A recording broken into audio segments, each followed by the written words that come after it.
Once upon a time, in a small village, there lived an old man named Thomas. He was kind but very lonely. His children had grown up and moved far away, and his wife had passed many years ago. Thomas spent his days tending to his garden and sitting on a wooden bench under a big oak tree. One chilly morning, as Thomas sat quietly, he heard a soft chirping sound. He looked around and saw a little sparrow shivering on the ground. Its tiny wing was hurt, and it couldn't fly. "Oh, you poor thing," Thomas said softly. He gently picked up the bird, careful not to hurt it more. "Don't worry, I'll take care of you." Thomas brought the sparrow inside his small house.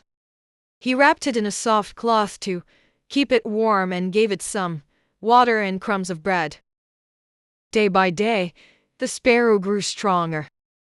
Thomas spoke to it often, telling it stories of his life. For the first time in years, he didn't feel so lonely. One sunny morning, the sparrow flapped its wings and chirped joyfully. It was ready to fly again. Thomas carried it outside to the big oak tree. "It's time for you to go," he said, though his heart felt heavy. "Be free, little one." Weeks passed, and Thomas missed the little bird. But one day, as he sat under the oak tree, he heard a familiar chirp. He looked up and saw the sparrow perched on a branch. It wasn't alone. Behind it were 3 more sparrows. The little bird had brought its friends. They chirped and danced in the branches, filling Thomas's heart with joy.